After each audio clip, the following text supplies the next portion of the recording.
Yo, what's up everyone? It's the Potter Show, and today we're checking out Gringotts' inheritance test revealed Dumbledore had stolen 3 million galleons and Harry owned 90% of Britain. Drop a like if you're hyped, subscribe for daily content. Let's get this story started. Chapter 1, The Book of What You're Owed. The appointment letter from Gringotts arrived on a Tuesday, which was the same day the prophet ran a story about Harry Potter's selfless sacrifice and enduring legacy, which was the same day Harry threw the prophet into the fire without reading past the headline. The letter was different. Gringotts didn't deal in legacy. Mr. H.J. Potter, it read in the dense, angular script that goblins used because it was technically readable by humans and practically illegible to anyone moving quickly. You are summoned to attend a full estate inheritance audit pursuant to the deaths of Sirius Orion Black, James Charles Potter, and Lily Euphemia Potter, née Evans, and the consequent triggering of 17 subsidiary trust instruments. This audit is mandatory under Goblin Banking Charter, Article 9, Subclause 14. Non-attendance constitutes waiver of all claims. The appointment is set for 9:00 a.m. Thursday, 14 August 1998. Ask for Ragnarok. Harry read it twice. He turned it over. The back was blank. He turned it face up again and read the last line, ask for Ragnarok, with the particular attention you gave a sentence that was doing more work than its length suggested. He packed a jacket. Gringotts was always cold. He arrived 7 minutes early. Diagon Alley in August was thick with end-of-summer traffic, families, school lists, the particular chaos of children who needed robes and didn't want them. Harry moved through it without stopping, collar up, head angled down, not hiding, just not inviting. The scar was the problem. People's eyes went to it the way tongues went to sore teeth, involuntary, and then their faces did things they didn't know they were doing, and Harry had learned that the fastest way through a crowd was a pace that didn't give anyone time to finish the thought. The bank's marble stairs were freshly cleaned. The bronze doors were new, not from the war, from before it, actually. The doors he'd last used had been the ones Hagrid brought him through at 11, and those had been replaced sometime in between. Through the doors, the chandeliers threw the same cold light they'd always thrown, onto the same endless counter, where the same rows of goblins moved quill and coin with the focused efficiency of people who considered your presence a minor administrative inconvenience to be processed. One of them pointed without looking up toward a narrow side corridor to the left of the main counter that Harry had never noticed before. He went down it, dark wood paneling, no portraits, no decorative anything. At the end, a door. Beside the door, a goblin standing with the stillness of a guard who considered actual guarding beneath him, short, dressed well, with the quality of coat that Harry had learned meant seniority in the way that goblin seniority worked, which was inverse to expectation. Mr. Potter, the voice was gravel under a weight, deliberate weight. I am Ragnarok, you are 7 minutes early. The letter said 9, yes, a pause that was not uncertainty but measurement. Most come late. They treat the appointment as optional. He looked at Harry the way an appraiser looked at something brought in for valuation, not judgmentally, clinically. Early is better, come in. The office had no gold in it. This was the first thing Harry registered because he'd been in Gringotts' offices before and they always had gold in them, a strategic quantity displayed at angles that caught lamplight. Ragnarok's office had a desk, very old, dark enough to have absorbed decades of ink from below the surface. Ledgers along one shelf, spine out, colored tab markers in a system Harry couldn't yet decode. 2 chairs, 1 lamp. The lamp was electrical, which surprised him. He'd never seen electrical anything in Gringotts, and it threw steady yellow light without the flicker that said magic. Ragnarok settled behind the desk the way water settled into its level. He did not offer tea. He did not ask how Harry was. He opened the topmost ledger, smoothed one page flat with his palm, and looked across the desk. Do you know what this appointment is about, Mr. Potter? The letter said inheritance audit. It is that. He turned the ledger to face Harry. Columns, figures, dates running back 17 years and further, in the compressed goblin notation that packed more information per line than English had words for. It is somewhat more than that. He folded his hands, the gesture of a man who has reached the table and intends to remain at it. Before we proceed, I need to ask you one question. Your answer does not change what this ledger contains. The ledger contains what it contains regardless of what you know or do not know. I am asking only to determine how much time we will require. The quill in Ragnarok's ink holder was freshly cut. It was bleeding slightly onto the holder's inner rim, a dark spreading patch that nobody had moved to blot. Go ahead, Harry said. Did you authorize any person, specifically including Albus Percival Wulfric Brian Dumbledore, to act as proxy signatory on any of your accounts, vaults, trust instruments, or estate matters at any point in your life? The full name landed with the deliberateness of a citation. Ragnarok had not abbreviated it or softened it or allowed it to carry warmth. He delivered it as a legal designation. Harry said, "No, you are certain. I'm 17, I've never formally authorized anything." Ragnarok held his gaze for a moment that wasn't uncomfortable but wasn't nothing either. Then he reached for a second ledger, already open, bookmarked at a page with a red tab. He said, "Then we will need considerably more time," and began. What followed was 3 hours that couldn't have been called exciting in any conventional sense and couldn't have been called anything else. Ragnarok spoke in the measured register of a man reading a legal document aloud, which was because he was, in fact, reading legal documents aloud. Every statement was framed as a finding. Every figure was sourced to a specific page, which he then marked with a small red tab. The tabs multiplied along the ledger's edge like a record of damage. The Potter Vault, Vault 687, the trust vault Harry had been using since he was 11, was not the Potter Vault. It was a residual vault, a disbursement account. The actual primary vault, established in 1687 under Lord Charles Potter and maintained through 7 continuous generations, was Vault 3. Harry had not been told Vault 3 existed. The key to Vault 3 had been held since November 1981 by Albus Dumbledore on the basis of a document called a temporary guardianship order. Temporary, Harry said. Temporary? Ragnarok turned to the relevant page without searching.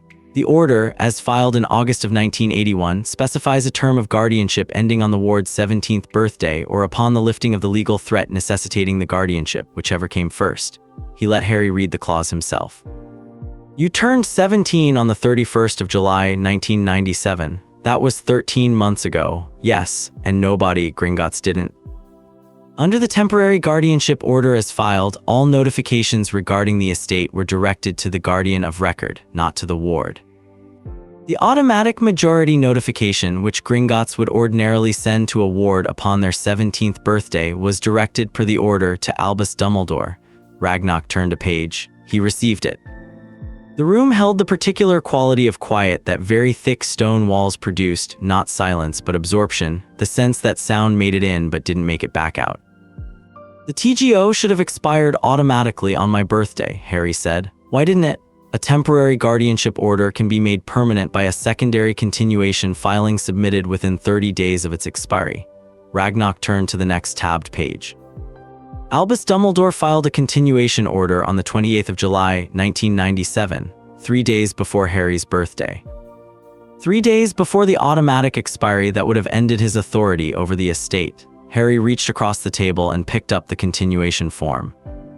Standard Gringotts template, pre-printed in the bank's typeface, filled in with green ink in a handwriting he recognized without needing to see it labeled. The reason for continuation: ongoing threat towards person from known dark forces. Duration of continued guardianship, indefinitely.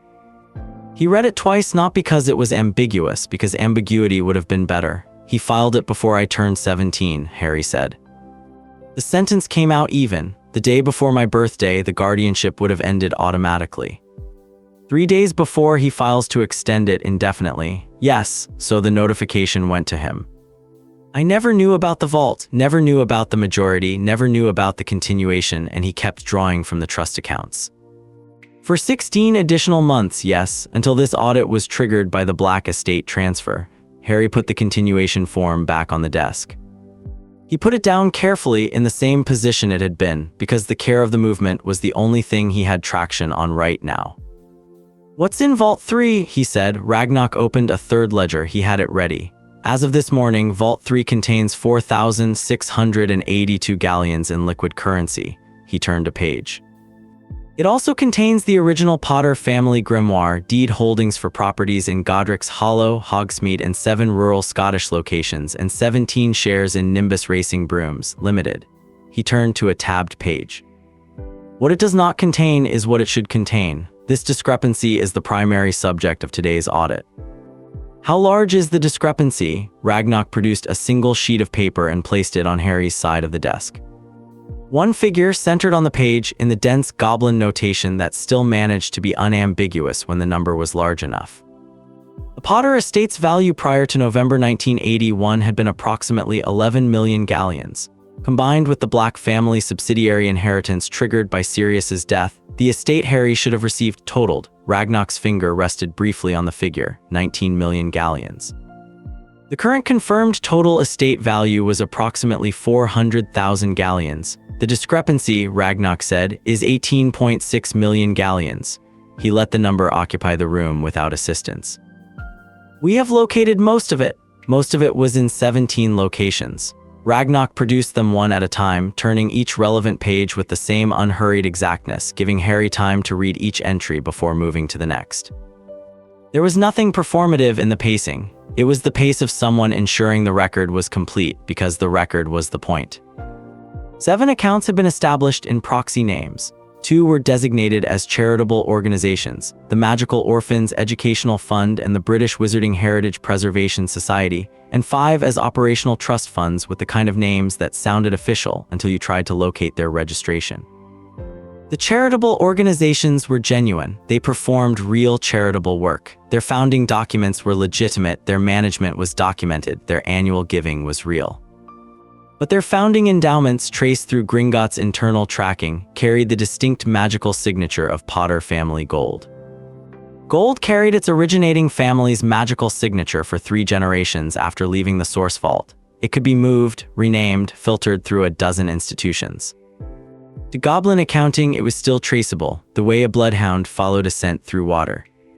The Muggle-born charity the Order had quietly supported since 1983 had been, without its administrators' knowledge, funded by Harry Potter's inheritance. They hadn't known. Nobody had told them. The 5 operational trusts were less subtle. Their names had the particular bureaucratic ring of entities that nobody was meant to look at directly. The Wizarding Reconstruction Relief Initiative, the Magical Youth Educational Support Consortium, the Northern Safe Passage Coordination Fund, the Independent Magical Law Advisory Board, and the last one which Harry read and then read again because the first reading hadn't fully resolved into meaning, the Order of the Phoenix Ongoing Operations Fund. He said nothing. He looked at the page, Ragnar said in the tone of a man reading a findings report, established January of 1982.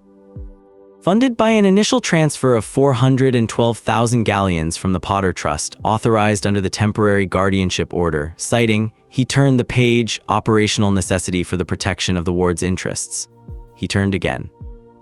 Continued with quarterly transfers from the Potter Trust through 1997. Total contributed to this account over 15 years, 3,144,000 galleons.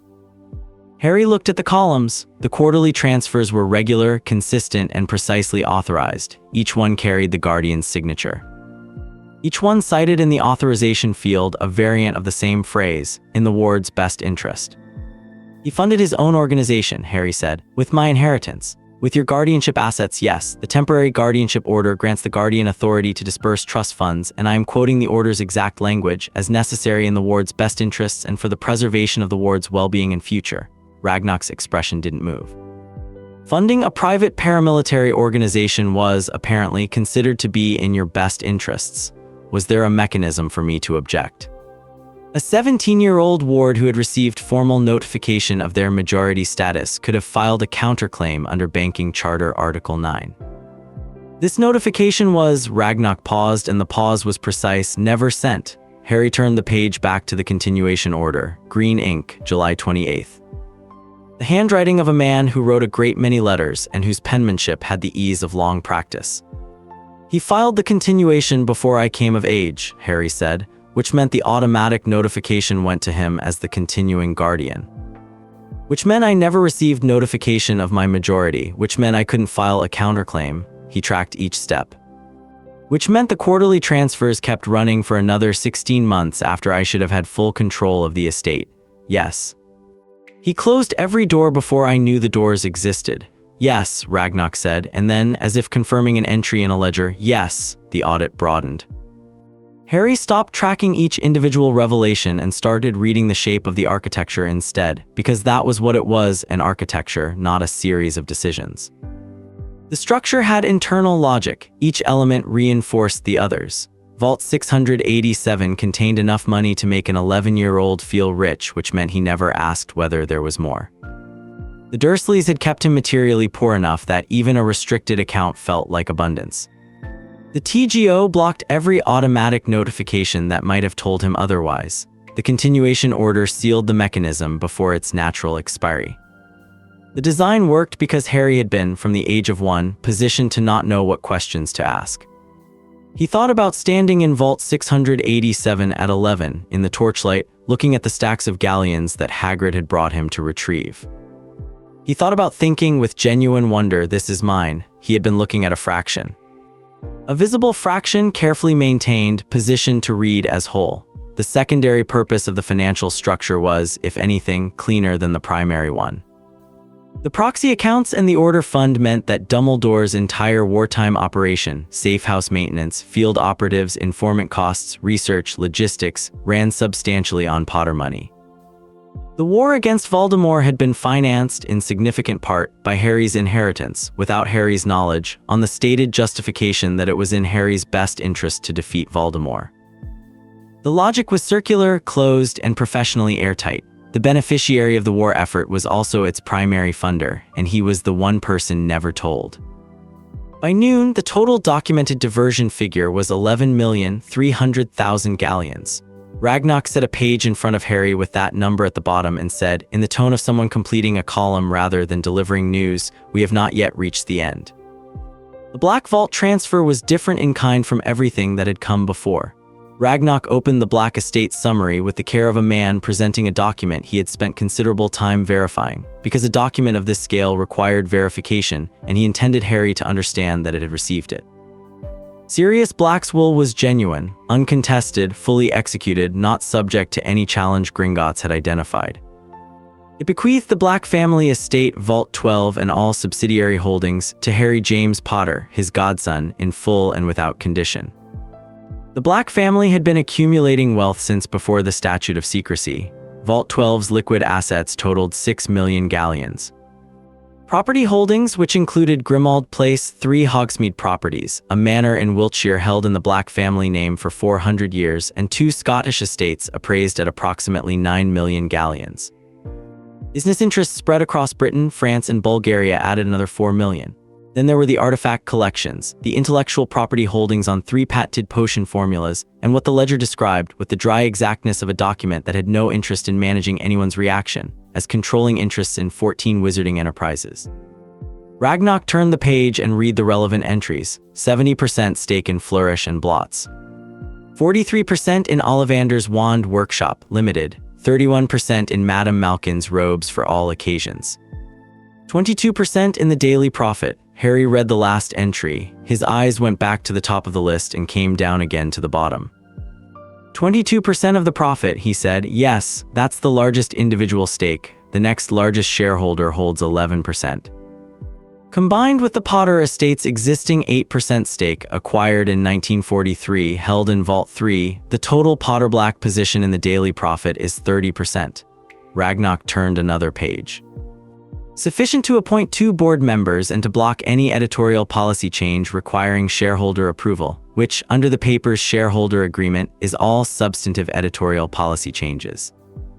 Harry thought in sequence about the headline that called him an attention-seeking liar, the Skeeter bylines that ran through his 4th year with the clinical efficiency of a demolition crew, Umbridge's educational decree number 24 and the pink cardigan and the professional smile, the ministry's 2-year campaign to make a 16-year-old publicly unbelievable. The specific targeted grinding work of making sure that when Harry said Voldemort is back, nobody with a wand and authority would listen. 30% of the paper that had printed every word of it had technically been his. He didn't say anything. He was past the point where saying things served the purpose. "What's the total?" he said. Ragnarok turned to the final summary page. He had prepared it in advance. The tab was pre-marked, the columns pre-filled. 3 headings: pre-war estimated value, current confirmed value, projected restored value. The projected restored value was 23 million galleons. Harry read the figure. He read the note at the bottom, subject to recovery of outstanding diverted assets and current market valuation of holdings. He turned back to the confirmed diversion total. He ran the comparison. You said you'd found most of it, he said. What's the rest? 4 accounts we have identified as probable diversion targets but cannot yet conclusively trace. The magical signature evidence is circumstantial. A separate sheet which Ragnarok produced from a desk drawer and placed beside the summary. We estimate the additional total at between 2 and 4 million galleons. Investigation continues. He settled back. Total suspected diversion across all accounts between 13 and 15 million galleons. Total from Dumbledore's direct documented authorizations, 11 million confirmed. And the ministry itself, is there anything going directly there? The red tab Ragnarok turned to was not in the current ledger. He produced a 4th ledger from the shelf without looking for it. He knew where they all were, had always known, and opened it to a page already marked. 3 ministry departments received transfers from the proxy accounts between 1993 and 1997, he said. The Department of Magical Law Enforcement, 2 transfers, total 80,000 galleons, designated anonymous public safety contributions. The Department of Education, 1 transfer of 40,000 galleons, designated curriculum development funding. He turned the page. The Office of the Minister for Magic, 3 transfers totaling 112,000 galleons, designated discretionary operational support. The room was very quiet. The lamp hummed its constant note. The bleeding quill had begun to dry. He was paying ministry operating costs, Harry said, not corrupting them, funding them. The legal distinction is narrow. The practical effect is that they were running on my money without knowing it was my money. Harry turned back to the ministry page. Dumbledore was the ministry's informal underwriter, which meant the ministry had every reason to keep him positioned as Dumbledore. Which meant they had every reason to keep me positioned as dependent on Dumbledore. We make no conclusions about intent, Ragnarok said. We report what the accounts show. I know, Harry turned another page, but the accounts show it. The knock at the door came at 10 minutes past 12 when Ragnarok had just opened the 6th ledger, the one about the Hogwarts co-charter, which Harry was about to hear for the first time, and it came twice, which meant whoever was outside had knocked, waited, decided that wasn't sufficient, and knocked again. Ragnarok looked at the door with the expression that Harry had begun to understand was the goblin equivalent of a raised eyebrow. He said without raising his volume even slightly, "We are not to be interrupted." A voice through the wood, slightly muffled, unmistakable. "I know, I'm aware, I'm sorry. He sent me an owl 2 hours ago and I've been waiting in the corridor and Harry, it's Hermione." Harry looked at the door, he looked at the ledger, he looked at the summary figure on the desk.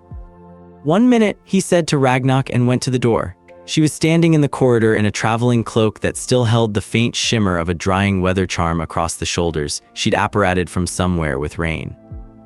Her bag was over one shoulder, listing her left, which meant it was heavier than it looked, which meant she'd brought books, which meant she'd been thinking about this since his owl arrived and had been preparing for something she didn't yet know she was preparing for. Her eyes did the fast read of his face that they always did, the unconscious audit, checking the variables she knew how to check. Whatever she found there, she didn't name it. "How bad?" she said. "Which part?" "Overall, structurally bad." "Possibly foundationally bad." He said it in the register he'd been finding for the past 3 hours, the register that dealt with information as information, without the additional weight of how the information felt. "I sent for you because I needed someone who could read the ledgers and tell me if I'm missing something. Ragnarok's thorough, but he has interests." "Of course he does, everyone in that room has interests." She shifted the bag. "What's happened?" "The owl just said come to Gringotts, ask for Ragnarok. How much do you trust Dumbledore?" She opened her mouth, she closed it. The question had not been rhetorical, and she was smart enough to know it and smart enough to understand that answering it reflexively would be answering a different question than the one he'd asked. She said very carefully, "In what sense?" "Financially." "Financially." The word arrived in her mouth and she did something with her face that wasn't quite understanding but was the step before it. "Harry, what?" "Because Gringotts has 6 ledgers in there and a 7th we haven't reached yet, and they collectively suggest that the answer is not at all." He said it without heat, because heat would have been the wrong thing, would have made it about how he felt rather than what the document said. "He's been drawing from my accounts since 1981, proxy authorizations. Continuation order filed 3 days before I came of age, which is why I never received the automatic majority notification." Hermione's hand found the strap of her bag. "He funded the Order of the Phoenix through my estate for 15 years, Harry said. 3.1 million confirmed. There are other accounts. The total confirmed diversion is 11 million. There might be 4 million more that they're still tracing. She was very still. The corridor was empty in both directions. Gringotts kept its private audit corridor empty by design, and the quiet was total except for the distant vibration of carts on their underground tracks coming up through the floor like a second heartbeat. Harry, she said, I know. He could have, there might be a legitimate reading of the there isn't. No emphasis, no rise. The continuation order exists as a signed document. The quarterly transfers exist as authorized withdrawals. The proxy account names exist in the ledger with the Potter signature on every entry. There is no reading of the evidence that reaches legitimate. The only open question is what he told himself when he did it, which is a separate question from what he actually did. She looked at the floor for a moment. Her jaw moved through something not ready to be spoken. She had the expression of someone whose model of events had just been handed an anomaly it couldn't accommodate without rebuilding from a different foundation, and who was deciding whether to rebuild or to argue with the anomaly. She was too honest for the second option. She'd always been too honest for it. When she looked up, she said, "What are you going to do?" "Come in and find out." He turned back toward the door. "Ragnarok will want you to sign a confidentiality instrument." "Don't argue with the wording. He's had it pre-drafted for years," she followed. "How do you know he's had it pre-drafted?" "Because everything in that office is pre-drafted. He's been waiting for this audit. That should worry you." "It would," Harry said, pushing the door open, "if his interests and mine weren't currently pointed in the same direction." Ragnarok produced the second confidentiality instrument from the same desk drawer as the quill supply, with the efficiency of a man who kept things where they were used. Hermione read it in 40 seconds, which was faster than Harry had managed, signed it, and sat in the second chair. She produced her notebook and a fresh quill from the bag, setting them on the corner of the desk with the permission-seeking glance of someone who wanted to document everything and understood she was a guest in someone else's procedural territory. Ragnarok observed the notebook with the expression of a man watching a diner arrange a small arsenal beside their plate. He said nothing. He turned to the sixth ledger. "We were at the Hogwarts instrument," Harry said. "Yes." Ragnarok opened the red-spined ledger, thinner than the others, with a gold tab marker that Harry hadn't seen him use before. He turned to the tabbed page and placed the ledger where both Harry and Hermione could read it. "The 4 founding families of Hogwarts School of Witchcraft and Wizardry each hold a co-charter. The co-charter is not a deed of ownership. It is a governance instrument. The school belongs to itself in the magical law sense, and the co-charter holders hold the right to participate in major governance decisions requiring consensus." He smoothed the page. "The Gryffindor line terminated in the direct bloodline in 1462. The co-charter right under the original instrument's provision for bloodline lapse transferred to the Potter family via bloodline adoption instrument in the same year." He looked at Harry. "You are the current holder of the Gryffindor co-charter." Hermione had stopped writing. "This means you hold 1/4 of the governing consensus authority for Hogwarts," Ragnarok continued. "This right has not been exercised to Gringotts' knowledge and living memory." A pause. "Under the school's founding charter, any governance decision by the Board of Governors requiring a structural change to the school, appointment of a permanent headmaster, alteration of the school's founding mandate, changes to enrollment policy, requires the consensus of all active co-charter holders." He turned the page.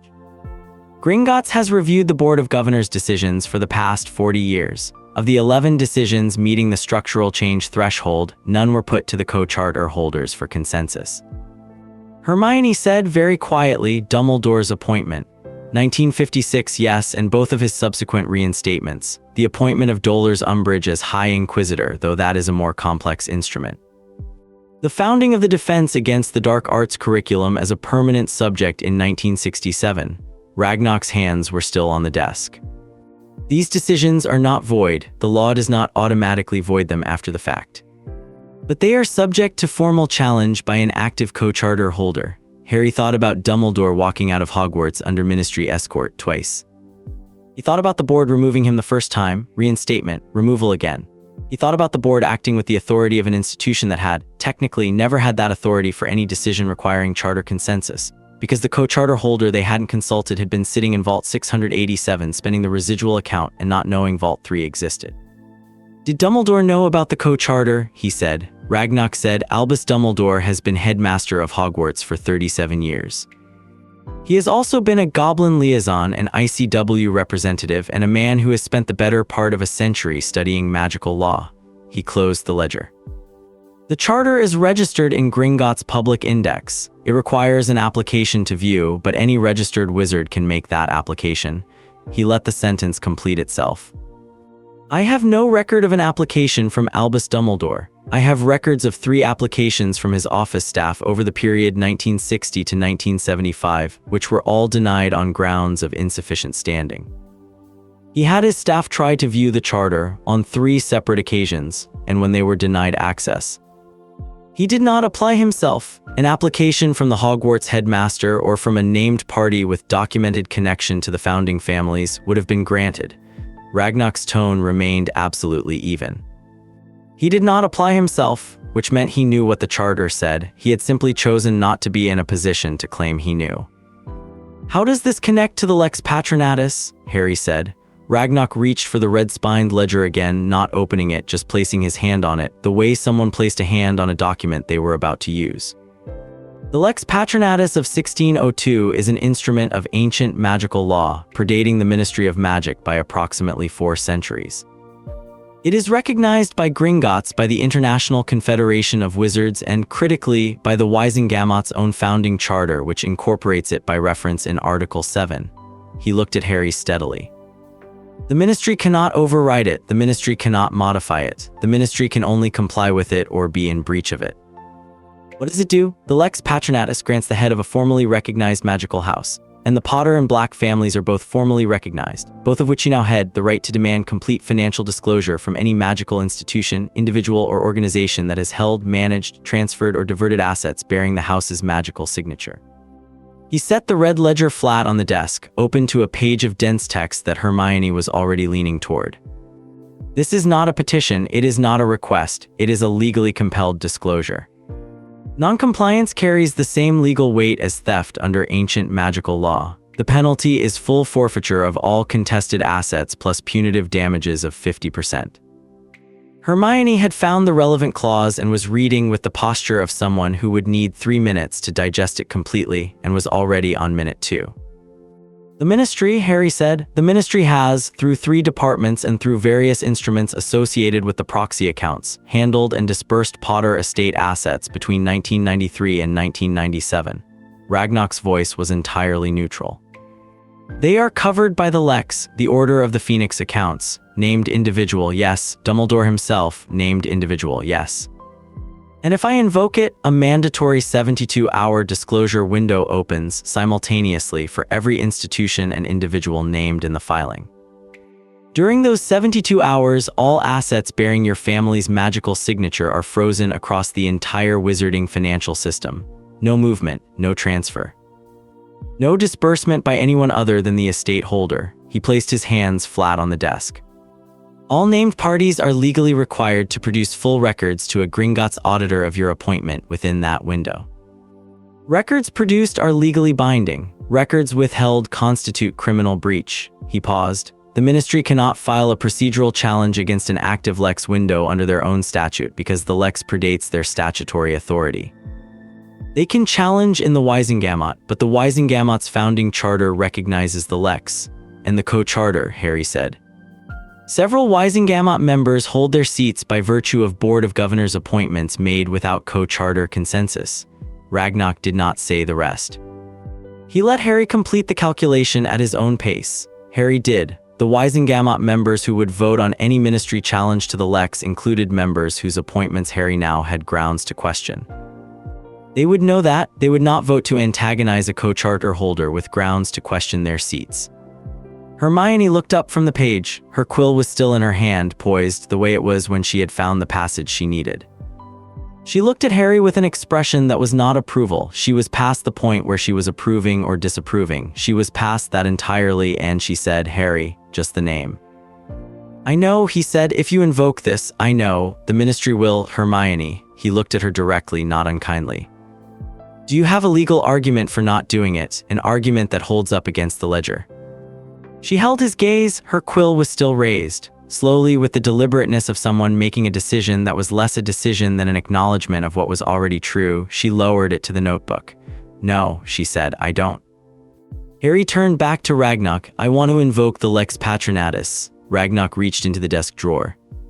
He produced a document, pre-drafted, clean, fully formatted except for the signature line. The date at the top was today's date. The named parties were the Ministry of Magic, the Order of the Phoenix Ongoing Operations Fund, and Albus Percival Wulfric Brian Dumbledore as natural person. The filing cited all relevant ledger references by page and volume, which meant Ragnar had been building the citation list for longer than this morning. He had prepared it before Harry arrived. Harry picked up the bleeding quill from its holder. He looked at the document for 1 second, not hesitating, reading. Then he signed it with the direct, unornamented signature he'd used for 6 years on school documents and permission slips that other people had always signed on his behalf.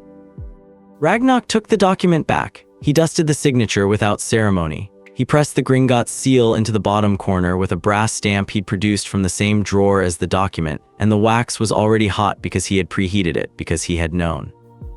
The 72-hour window, Ragnar said, standing, which was the signal that the meeting was formally concluded, begins now. He set the sealed document on a specific corner of his desk, the corner where outgoing documents went, and it sat there with the modest significance of a thing that had just become official. We will require you to remain available and accessible to Gringotts communication throughout the window. Do not return to any property at which Albus Dumbledore holds current visiting rights. Harry stood. Hermione gathered her notebook and her bag, reading back through her own notes the way she did when she was simultaneously summarizing and processing, her eyes scanning up the page. Ragnar, Harry said at the door. The goblin looked at him, the pre-drafted document, the preheated seal. The 6th ledger with the gold tab already in place. He said it without accusation because it wasn't an accusation, it was an identification. A statement of what the ledger showed. Gringotts has been pointing toward this audit, not waiting, pointing. What does the bank get out of a formally executed Lex Patronatus against the Ministry of Magic? Ragnar stood behind his desk in his expensive coat, in the room with no gold in it, with 6 marked ledgers on the desk and one on the shelf with a gold tab and the lamp throwing its steady electrical light across everything. Gringotts, he said in the tone of a man who chooses each word because it is precisely the right word, gets the precedent. A fully prosecuted Lex Patronatus filing against the ministry, documented to this standard, will settle a century-long dispute about whether ancient magical law supersedes ministry statute in all financial matters. The ministry has been arguing it does not. They are wrong. The precedent will establish they are wrong permanently on the record. He paused. Gringotts also gets, he paused again in the way he paused when he was deciding exactly how much to spend, the considerable satisfaction of having been correct. Harry nodded once. He opened the door. The main banking floor was unchanged. The chandeliers threw their cold light. The rows of goblins moved quill and coin with identical focus to when he'd arrived 3 hours ago. The floor was marble and very clean and entirely indifferent to what had just happened in the narrow side corridor. Something had changed anyway, not in the building. In the sum, he'd walked in as the ward of a dead wizard's financial instrument, provided for, managed, kept. He was walking out as the creditor of the British wizarding government, which was a different category of thing in ways that were only beginning to arrange themselves into full shape. Hermione fell into step beside him. She had her notebook open and was reading while walking, not performing the reading, actually doing it, running back through 4 pages of notes with the fast eye movement of someone building a structural map. 23 million galleons, she said, not quite to him, give or take 4 million in the untraced accounts, plus the co-charter. Plus the 30% of the profit, plus the Hogwarts governance rights and the business stakes and the property holdings. Her quill touched the margin. Harry, you don't own a significant portion of Wizarding Britain. You own enough of it to determine how parts of it function. Yes. That doesn't concern you. The question was genuine, not rhetorical, not a challenge. She was running a diagnostic on the person walking beside her, trying to locate the variable she didn't have a value for. He considered it honestly. No, he said. She looked at him sideways for a long moment, doing whatever final calculation that answer required. She didn't pursue it. She turned to the next page of her notes and kept reading, and they pushed through the bank's front doors into the Diagon Alley afternoon, where somewhere a news vendor was calling a headline about the chosen one's contributions to Wizarding Society, and the words dissolved into the ordinary noise of the crowd before Harry could catch them, and he didn't slow down to try. Chapter 2, The Architecture of Necessary Men. The 72-hour window opened at 12:43 p.m. on a Thursday. By 4:00 p.m., the ministry had sent 4 owls. The first was a formal acknowledgement of the Lex Patronatus filing, worded with the careful neutrality of someone who had been informed the building was structurally compromised and was attempting to continue filing paperwork. 3 paragraphs, no substance. The language of an institution buying itself time to think while appearing to act. The second was a request for a clarificatory meeting at the ministry's earliest convenience, which Harry noted they meant as their convenience, not his, and which gave no specific time or date, which meant it was not a request but a posture, the performance of willingness to engage without the commitment to actually engage. The third arrived 40 minutes after the second, and was from the head of the Department of Magical Law Enforcement directly, formally titled, bearing the departmental seal, and containing 3 pages of procedural objections arguing that the Lex Patronatus filing had been improperly served, because it had been couriered by Goblin post rather than submitted through the ministry's official correspondence intake. The argument was technically coherent and substantively worthless, because Goblin couriers operated under their own sovereign mail authority, and the ministry had recognized that authority in a treaty signed in 1752, which Harry knew because Hermione had looked it up before the 4th owl arrived.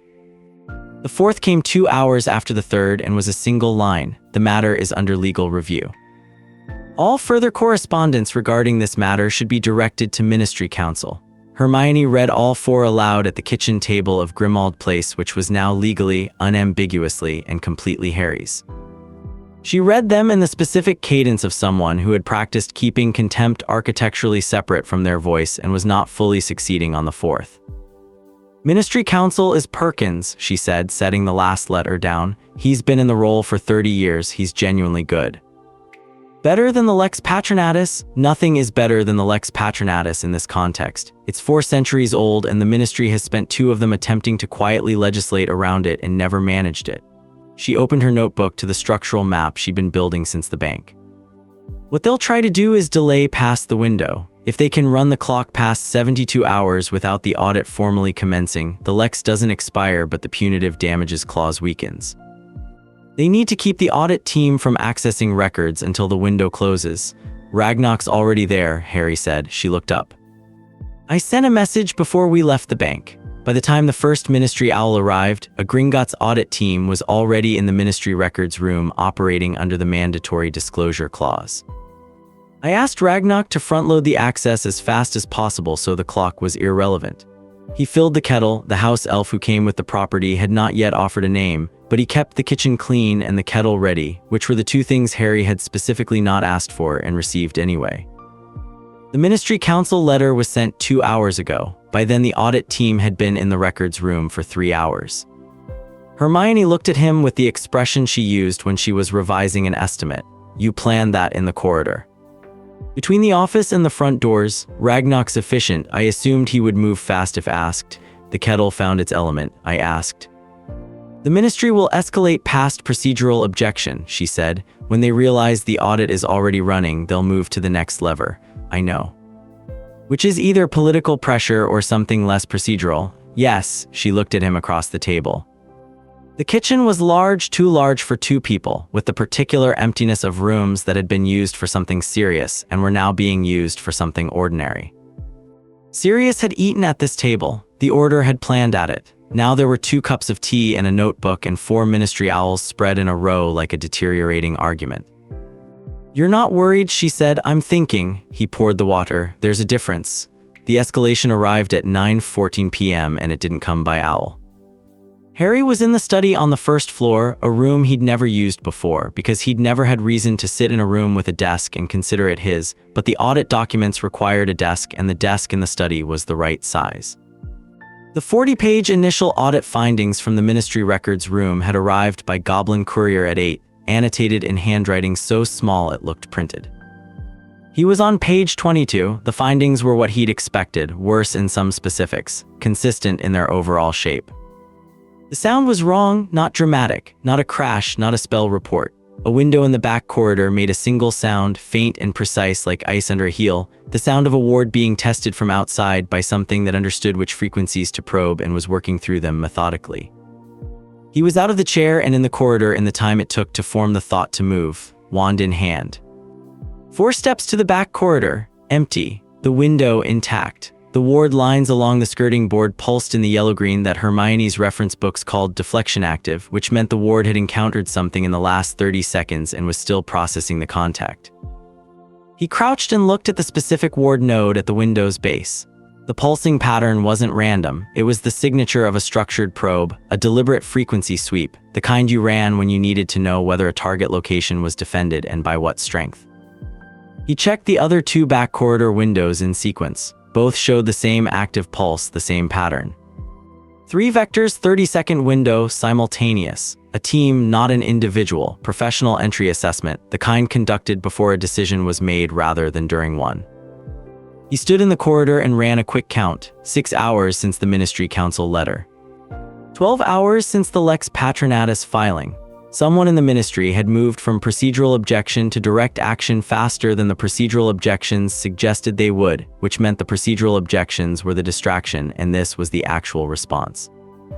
He went back to the study. He wrote a note on Gringotts' headed paper, the secure courier system he'd been told collected at any hour from any location and operated under the same sovereign immunity as the couriers themselves, and left it on the desk corner, probe attempt, Grimmauld Place. 3 vectors, simultaneous, 21:14 hours, professional sweep. Timing is 6 hours post-Ministry Council letter, flagging for Lex contempt record. He folded it. He set it on the pickup corner. He sat back down and turned to page 23. Hermione found him at 10:30. She came upstairs looking for him in the systematic way she looked for things, methodically, starting from the most likely location and working outward. She stood in the study doorway, took in his position, the open documents, the ward report she'd clearly read from the skirting board downstairs. "You're not going to move," she said. "Where would I go that the ministry doesn't have an address for?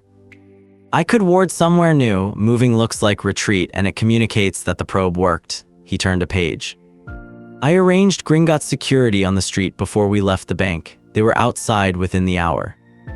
Whatever team did that sweep saw them and pulled back. If they'd been serious about entry, they'd have come back already."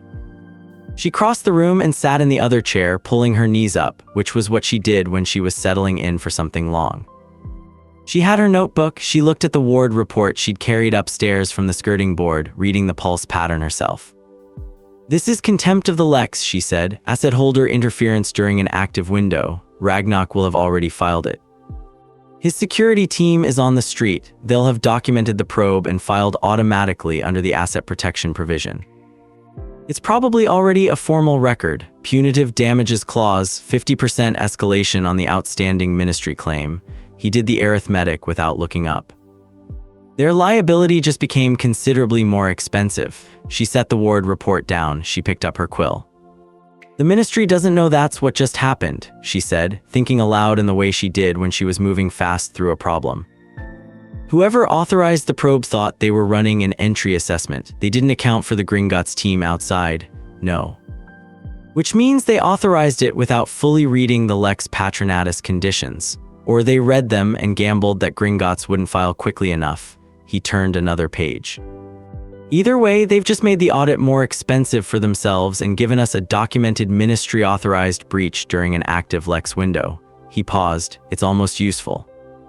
She looked at him with the expression that was not discomfort exactly, but the cousin of discomfort, the look of someone who understood the logic completely and wasn't sure whether understanding it completely was something to be proud of. "Almost," she said. "Entirely," he corrected and turned page 24. By Friday morning, the Prophet had a front page. Harry bought it from the street vendor without slowing down, read it while walking, and handed it to Hermione when he got back to Grimmauld Place. She read the headline, "Gringotts audit raises questions about estate mismanagement, ministry cooperating fully, sources say." She read the first 4 paragraphs. She set it on the table with the precise care of someone handling a document that had annoyed them.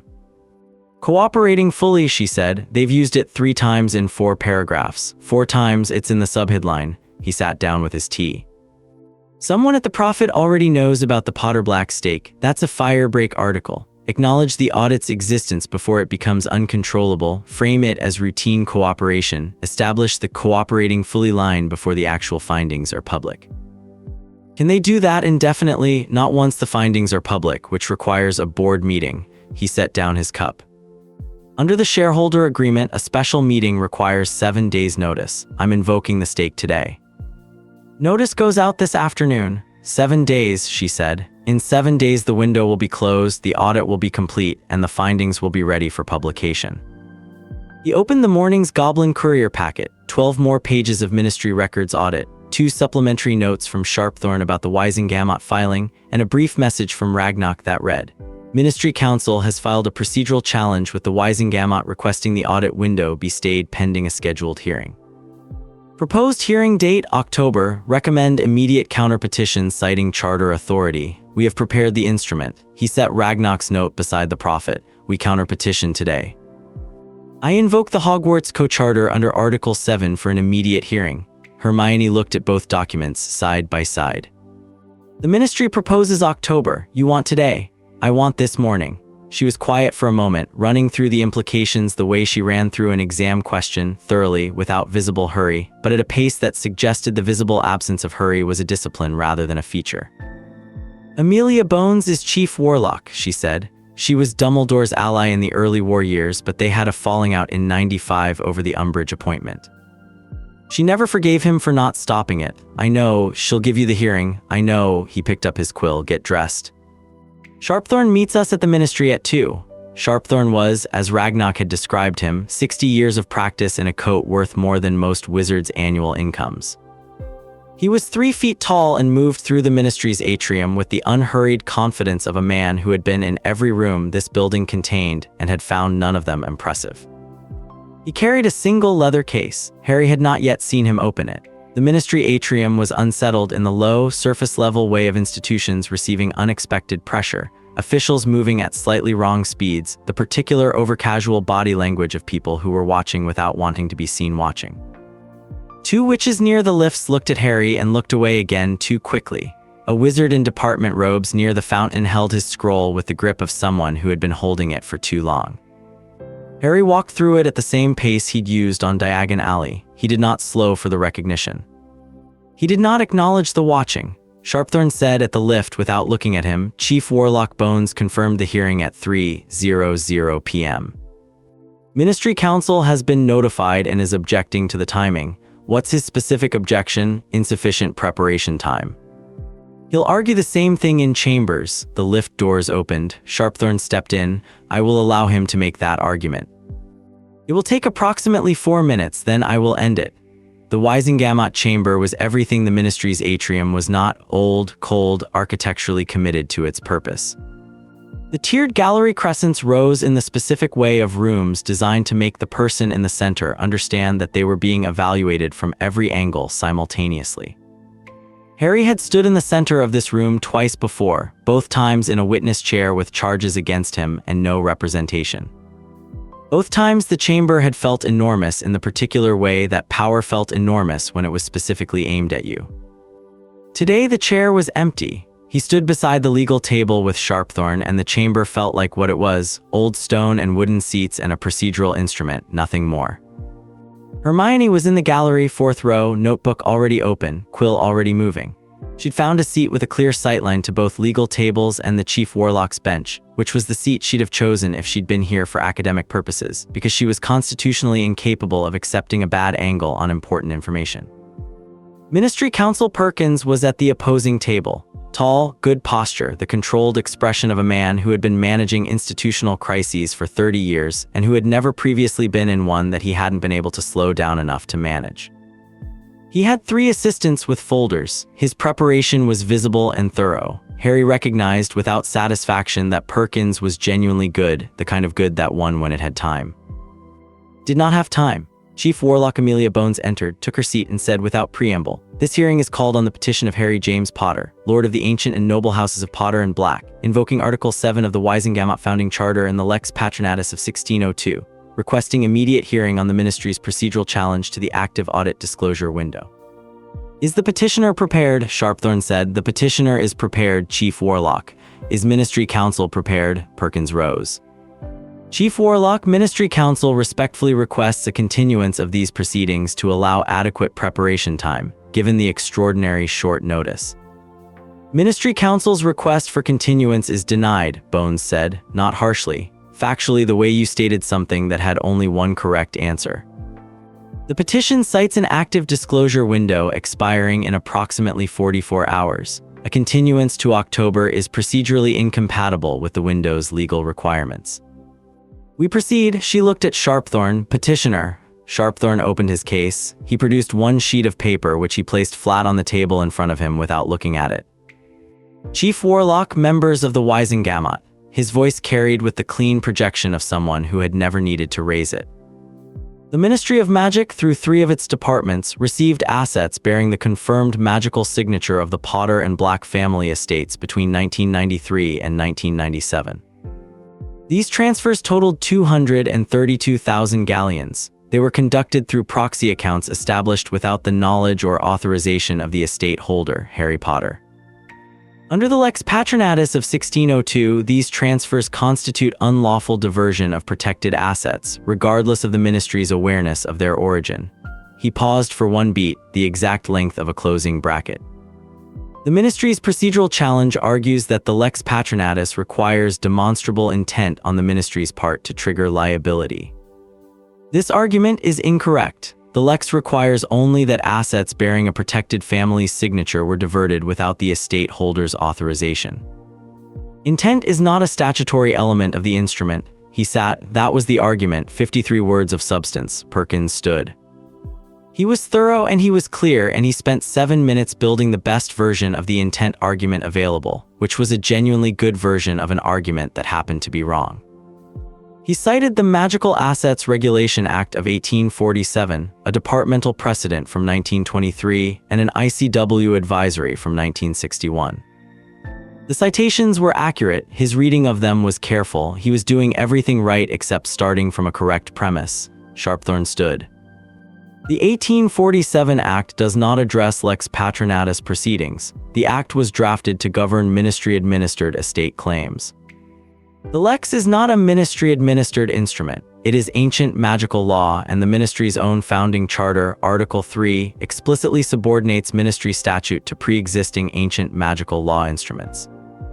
The 1923 precedent concerned a Muggle-born inheritance dispute with no connection to Lex proceedings. The 1961 ICW advisory is a non-binding opinion document. He sat. Chief Warlock Bones said, Ministry Counsel, is the 1847 Magical Assets Regulation Act applicable to Lex Patronatus proceedings? Perkins held his position for 2 seconds. The ministry's position is that the legislative intent of the act. Is the act applicable, Mr. Perkins? The chamber was very quiet. Perkins said, no, Chief Warlock. Then the procedural challenge is dismissed. She made a note with the efficiency of someone who had expected to make it. The audit disclosure window remains active for its full remaining term. The ministry is directed to provide unobstructed cooperation to the Gringotts audit team for the duration. Any further obstruction, delay, or interference during the active window will be treated as contempt and referred for punitive proceedings under the Lex instrument. She turned a page on her bench. I also note that Gringotts filed an asset protection breach report this morning citing a probe attempt on the estate holder's property at 9:14 p.m. last night during the active window. Ministry Counsel is directed to investigate this incident and report findings to this chamber within 5 business days. She looked at Perkins over the top of her spectacles in the way that said the looking was itself a form of communication. This hearing is Chief Warlock. The voice came from the upper gallery. Old, calm, carrying without effort, the voice of a man who had used this chamber for 60 years and whose relationship with its acoustics was older than most of the people seated in it. Every head in the room moved toward the sound in the unconscious way that rooms responded to authority that had not yet been formally revoked. Albus Dumbledore was in the upper gallery, not in purple plain gray robes, no adornment, no stars. He looked smaller than he had ever looked in Harry's memory of him, but the eyes above the spectacles were the same pale blue they had always been, and the quality of stillness around him was the same quality that rooms had always taken on in his presence, and Harry recognized that this stillness was not something Dumbledore performed.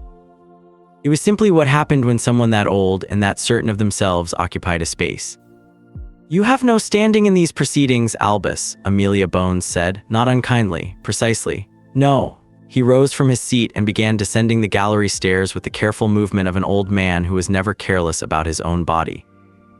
I hold former member standing as an observer, and I am named in the underlying petition. I would speak with the Wisengamot's indulgence. He reached the floor.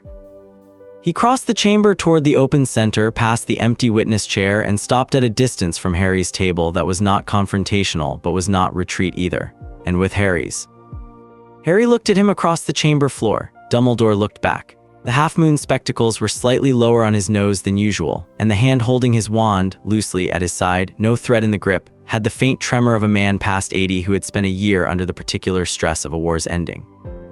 "I don't need your indulgence for anything," Harry said. "No," Dumbledore said it without flinching, without softening it. "You don't." "I know that." He looked at the Chief Warlock. 5 minutes, if the chamber permits." Bones looked at Sharpthorn.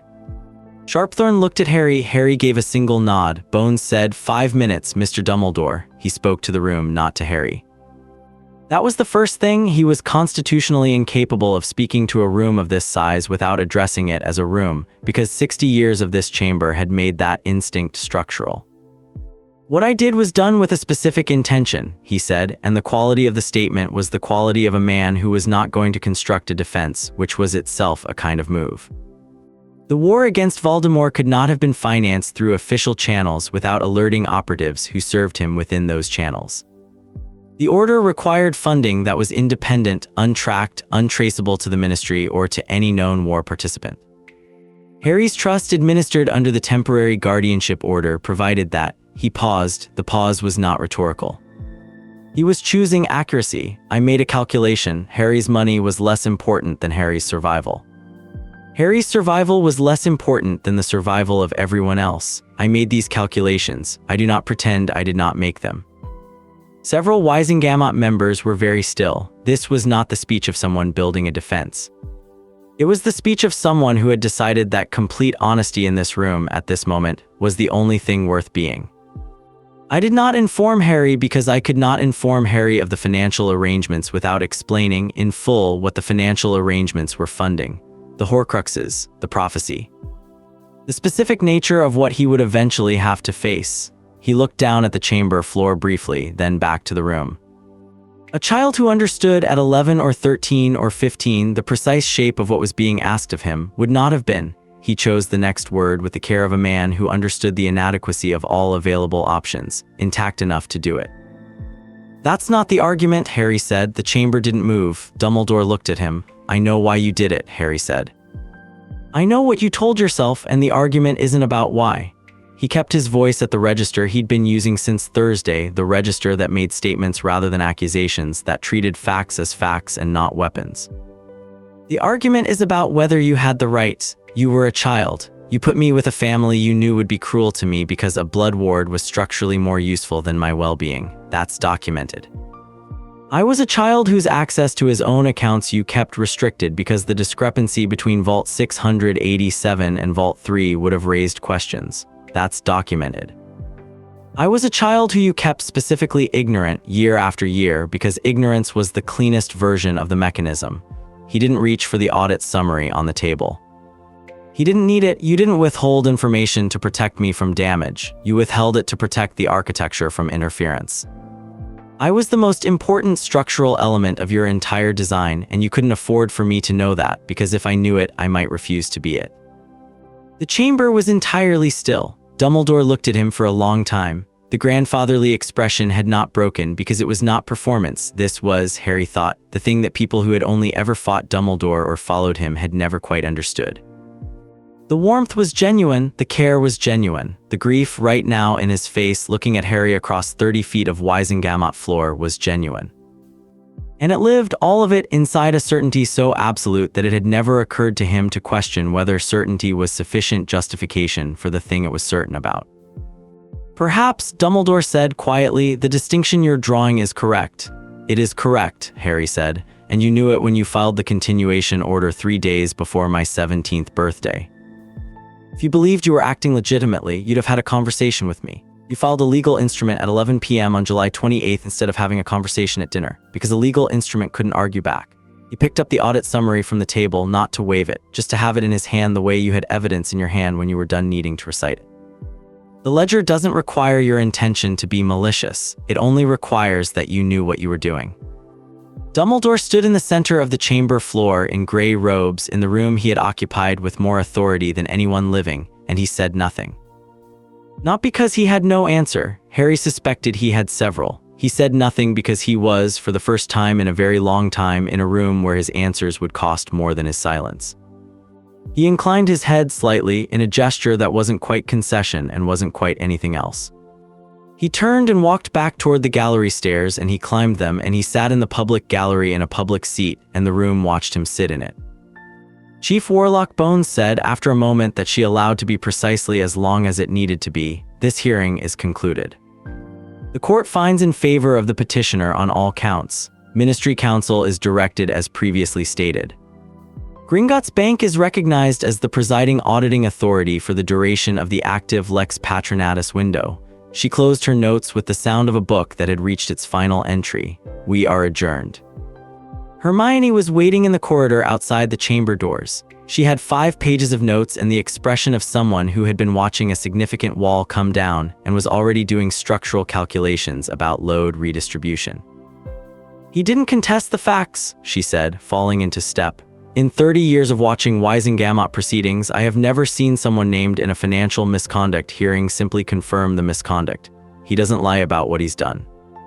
"He never has." Harry turned toward the lifts. "He lies about what it means. Is that better? It's more efficient. You spend less time establishing what happened and more time on the part he actually cares about arguing." The lift doors opened. "Which is whether what he did was justified, which he still believes it was. Do you think he'll ever not believe that?" Harry pressed the ground floor button. The lift began its descent. "No," he said. She absorbed this. Her quill tapped her notebook cover in the unconscious rhythm it made when she was thinking through something she didn't want to think through. "What now?" "The restructuring filing goes in tonight. Sharpthorn's been drafting it since yesterday." The lift stopped. The doors opened onto the atrium, which had cleared significantly since their arrival. Word traveled fast in ministry corridors, and the word right now was apparently leave the area. "He'll have a draft by 8. We review it tonight, file it at 9 tomorrow morning, which gives us 40 minutes before the window closes." 40 minutes. 41 specifically. He crossed the atrium. Ragnarok was precise about it. Sharpthorn's draft arrived at 10 past 8 by Goblin courier in a sealed roll that unscrolled to 27 pages. Harry took it to the study. Hermione took the kitchen table. They read simultaneously in different rooms, communicating by way of marked pages passed through the door, which was a system that worked because both of them had been living inside the documents for long enough that they were reading the same structural language.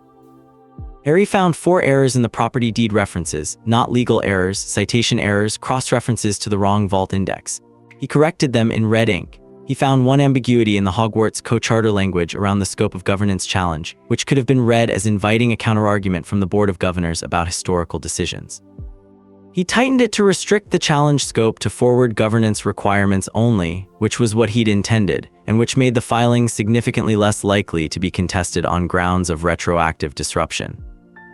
Hermione appeared in the doorway at 9:30 with 3 pages of notes, no new errors, and the look of someone who had reached a conclusion she wasn't entirely comfortable with and had decided to be comfortable with it anyway. She set her pages beside his. "It's clean," she said. "It's good work. Sharpthorn's been doing this for 60 years. There's something in the trustee appointment section." She sat. "You've left 2 seats open, the charter holder seats on the Educational Trust Board. You're going to fill them now before filing or leave them open?" "Fill them." He turned to the relevant page. "Neville and Luna." She looked at him. "Neville will take it seriously in exactly the right way," he said. "He'll read everything, he'll attend every meeting, and he won't defer to anyone because he finds confrontation uncomfortable. And Luna will ask questions that nobody else thinks to ask, which is the only reliable mechanism for catching institutional blind spots before they become institutional policy. They're both going to be deeply annoyed you didn't ask them first. Neville will be annoyed and then excellent. Luna won't be annoyed at all, which will probably annoy Neville." He wrote both names in the relevant lines. "They'll be fine."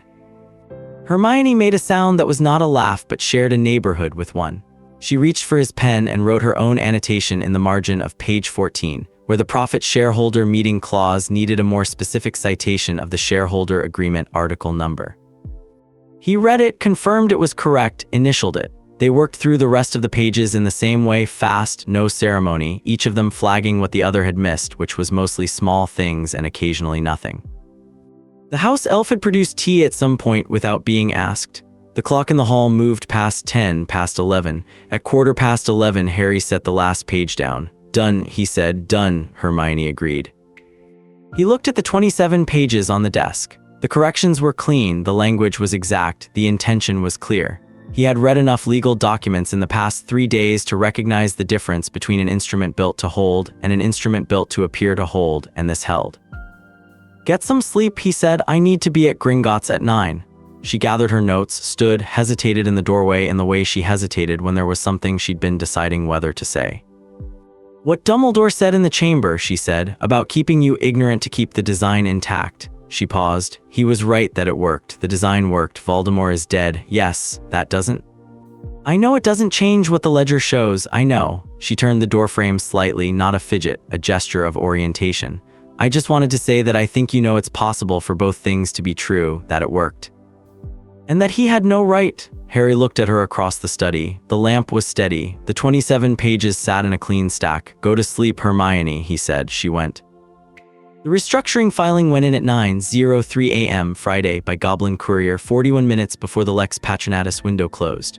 Ragnar's confirmation arrived at 9:08. The window closed at 9:44. At 9:45, Ragnar sent a second note, all audit findings finalized and transmitted. All assets confirmed, frozen pending resolution. Ministry contempt finding confirmed. Punitive escalation applied. Total ministry liability, 348,000 galleons plus audit period compound penalties. Recommend scheduling restructuring review at your earliest convenience. The last line of the note said, "Excellent work, Mr. Potter." Harry read it at the kitchen table. He put it down. He drank the rest of his tea. The house elf had made porridge, which he hadn't asked for and which was, objectively, the right call given the morning.